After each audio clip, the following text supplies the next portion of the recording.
Je vous invite à vous installer confortablement et à fermer les yeux. Peut-être que cette séance va vous permettre de vous sentir plus légère, un peu comme lorsque l'on cherche à porter un carton devenu trop lourd parce qu'on l'a trop chargé. Il suffit alors de l'alléger d'une partie de son contenu pour qu'il devienne plus facile à porter. Et je ne sais pas si vous savez que l'on peut ressentir immédiatement comme une sensation de flottement ou de légèreté.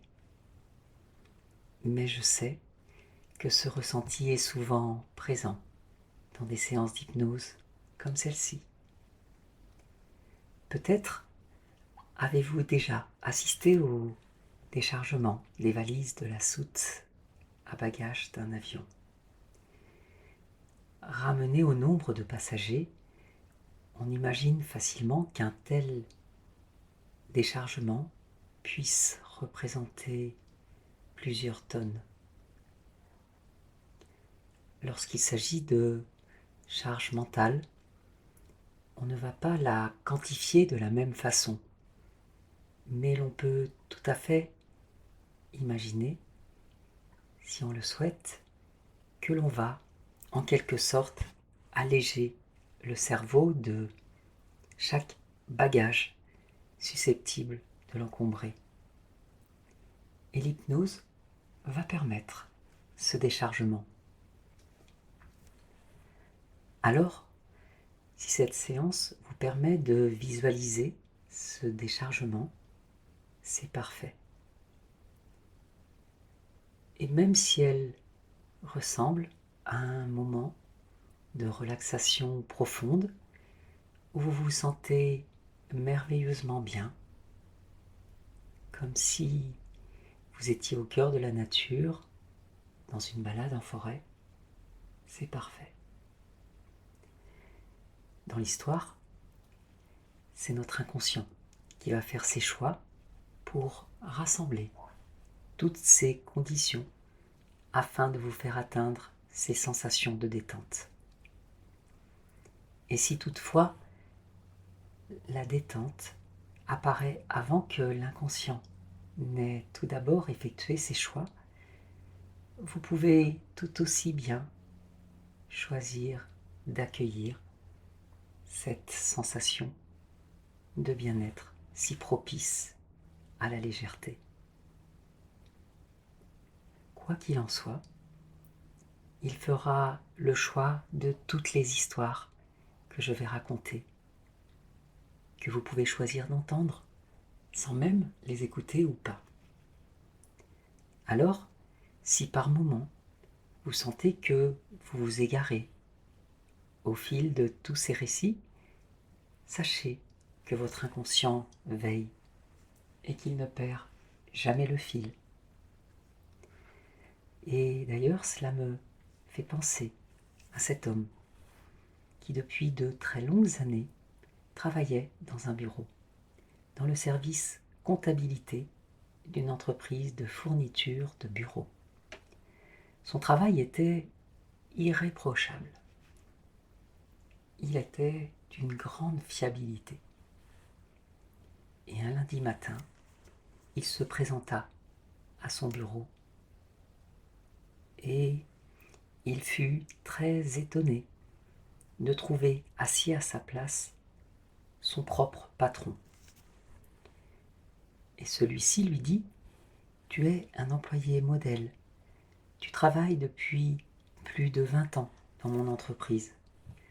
Je te connais en tant qu'employé, mais tu es aussi devenu un ami et nous nous sommes quelquefois confiés l'un à l'autre. Plus d'une fois, tu m'as parlé de ta passion pour le travail du bois. Tu m'as raconté que, depuis ta plus tendre enfance, tu fabriquais toutes sortes d'objets. J'ai compris que tu avais des doigts en or. Mais lorsque tu as dû choisir un métier, peut-être parce que tu voulais rester près des tiens, peut-être parce que tu avais besoin d'argent,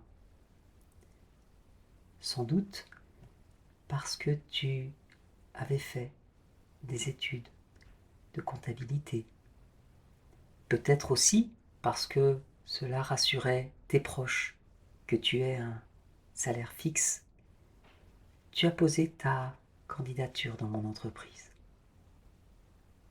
Comme tu es une personne sérieuse, fiable et travailleuse, je t'ai recruté et j'ai toujours été ravi de ton travail.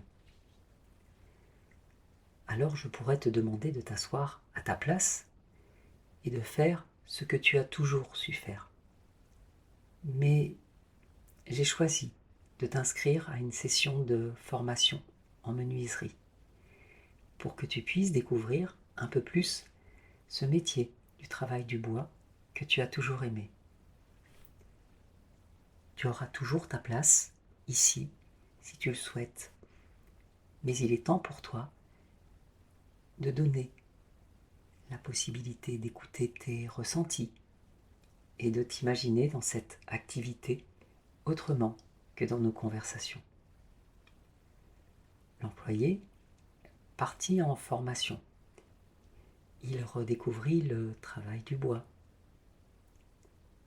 façon de faire qu'il ne connaissait pas. À chaque fois qu'il fabriquait un meuble, ou qu'il en restaurait un, à chaque fois qu'il aménageait une pièce, il était touché par les remerciements chaleureux et appuyés des personnes qui lui avaient passé commande. Pour lui, ces remerciements n'avaient pas lieu d'être, car il faisait son travail avec plaisir, sans se sentir fatigué. En fait, grâce à son patron, qui l'avait mis devant le fait accompli pour qu'il effectue sa formation, il avait ouvert son cerveau à un nouveau champ des possibles. En quelque sorte, son cerveau s'était autorisé à penser qu'il avait la capacité de réveiller ce rêve, de donner libre cours à sa passion et peut-être d'en faire son nouveau métier. Il lui avait aussi fait prendre conscience que certaines priorités dans le choix de son métier n'avaient peut-être plus lieu d'être et que quelquefois, simplement écouter ses ressentis plutôt que ce que nous dit notre mental peut amener à reconsidérer ses priorités, non seulement pour notre épanouissement, mais aussi parce que notre propre bonheur peut être bénéfique pour celles et ceux qui nous entourent. Alors, sachez qu'il est possible qu'au terme de cette séance, votre inconscient décide de revoir vos priorités. Cela me fait penser aussi à l'histoire d'une jeune femme qui venait d'acheter une maison et qui avait un petit bout de jardin. Elle avait délimité un carré de terre pour en faire un potager. Mais comme elle n'avait fait pousser aucun de ses légumes, elle n'avait pas vraiment idée de ce qu'elle pourrait planter pour avoir le meilleur rendement de son carré potager. Elle se questionnait aussi sur quoi planter, comment, à quelle période. Faut-il arroser chaque légume à la même fréquence? Quelle est la température idéale de pousse des légumes qu'elle allait planter? Elle n'osait pas commencer à cultiver son potager tant qu'elle n'aurait pas eu toutes ces informations.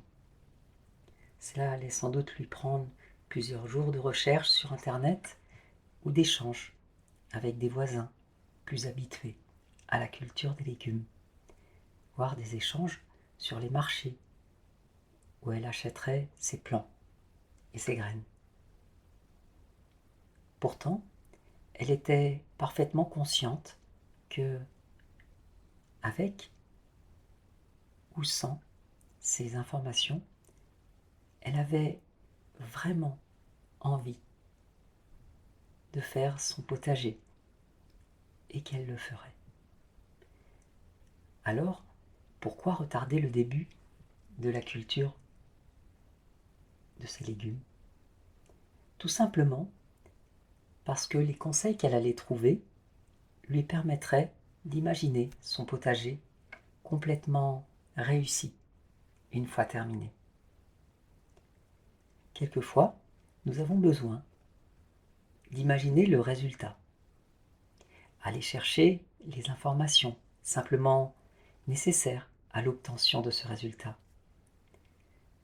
Cette jeune femme avait choisi d'aller chercher toutes les informations disponibles sur son potager pour imaginer ce résultat.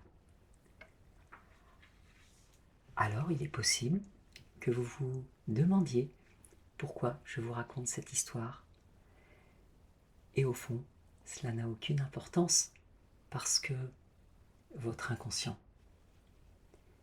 va pouvoir décider d'y prendre les messages les plus adaptés à votre histoire et votre projet d'allègement mental. Et pour continuer, j'aimerais vous parler de deux amies, Chloé et Julie, qui avaient l'habitude de tout partager. Elles se connaissaient depuis l'école maternelle, avaient fréquenté le même collège, le même lycée, et fait des études supérieures dans la même ville. Chacune avait un petit ami, mais dès qu'elles pouvaient faire des activités ensemble ou avec d'autres amis, elles ne manquaient cette occasion pour rien au monde. Elles avaient aussi l'habitude d'aller sur un réseau de partage de sorties. C'était souvent le week-end, et quand l'une participait à une sortie, elle inscrivait toujours son amie afin qu'elles puissent vivre ce moment ensemble. Elles avaient aussi l'habitude de partager des photos de chacune de leurs sorties sur l'espace de discussion de ce groupe. Un jour pourtant, Chloé fut très surprise lorsqu'elle se rendit sur cet espace de discussion et qu'elle vit des photos d'un repas auquel Julie s'était rendue sans elle. Elle fut d'abord étonnée, puis elle imagina qu'après tout, Julie pouvait aussi avoir ses activités avec d'autres amis, sans pour autant qu'elle lui propose. Malgré cela, Chloé se sentait vexée que Julie, sa meilleure amie, avec qui elle partageait tout, ne lui en ait pas parlé. Julie se dit que peut-être Chloé s'ennuyait avec elle et qu'elle voulait changer d'amis. Alors elle ne put s'empêcher de poser la question. J'ai remarqué que l'autre jour, tu as parlé sur les réseaux sociaux d'un repas que tu as fait avec des amis. Pourtant, tu ne m'en as pas parlé. Je me serais bien jointe à vous. Julie lui répondit sur le champ. Effectivement, nous avons fait un repas avec ses amis, que tu connais très bien. Et nous ne t'y avions pas convié, car c'était pour préparer quelque chose à ton intention. Et à cet instant, Chloé réalisa que toutes les suppositions qu'elle avait faites à propos de l'amitié de Julie n'avaient plus lieu d'être. Bien au contraire, ses doutes portaient sur une intention bienveillante. Chloé se sentit un peu bête, surtout que, quelques jours plus tard, toutes ses copines débarquèrent à la sortie de son travail pour l'emmener dîner et assister au concert de son chanteur préféré. Je vous laisse imaginer toute cette énergie que nous pouvons mobiliser à faire des suppositions et qui n'ont pas lieu d'être. Mais quelquefois, une simple question, voire une explication, pourrait nous faire économiser beaucoup de charge mentale inutile. Et cela me rappelle aussi l'histoire de ce formateur qui s'était spécialisé dans la gestion des émotions. Il avait une page sur les réseaux sociaux et il s'obligeait à ne partager que les moments où il était en forme, où il souriait, où il s'amusait, où il faisait des rencontres de personnes célèbres et inspirantes. Sur les photos, il était toujours très bien habillé. Ses expressions étaient toujours parfaites. Un jour, pourtant, il participa avec un de ses amis à un parcours d'acrobranche. Vous savez, ces parcours de randonnée qu'on fait dans les arbres. Les différents passages entre les arbres étaient d'une difficulté croissante. Sur un passage, il lui fallait notamment avancer sur des troncs suspendus par des cordes. Il parvint à atteindre l'arbre suivant, mais en étant très concentré car il souhaitait garder son équilibre. Son visage était assez fermé. Puis, sur l'obstacle suivant, il s'agissait de différentes marches qui n'étaient pas reliées entre elles. Il était à environ 10 mètres du sol, même s'il n'était pas attaché. Il n'était pas rassuré. À chaque fois, son ami le prit en photo, puis il partagea le récit de cette merveilleuse journée riche en émotions. Dans un premier temps, ce formateur était assez agacé que les photos où il ne pensait pas être à son avantage avaient été partagées par son ami. Pourtant, il changea vite d'avis lorsqu'il lut les commentaires de ses lecteurs. Tous lui dirent à quel point c'était agréable de voir ces photos. Lui aussi pouvait éprouver différentes émotions dans sa vie de tous les jours. Cela faisait de lui une personne normale et imparfaite, comme eux. Et ses conseils étaient d'autant plus précieux. Souvent, nous nous faisons une fausse idée de ce qu'est la perfection. C'est un équilibre entre nos différentes émotions. Et ces personnes que l'on présente comme étant parfaites et auxquelles nous cherchons à ressembler ont elles aussi leurs défauts, leurs émotions et leur physique imparfait.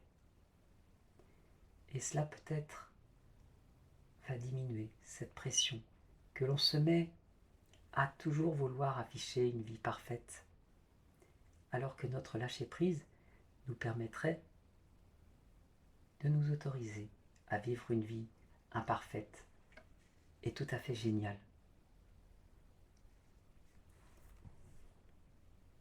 Vous pouvez maintenant vous rappeler ce déchargement de la soute à bagages d'un avion.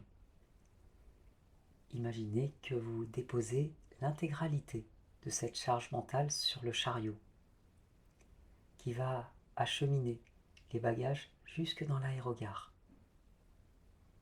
Vous ne garderez que le plus important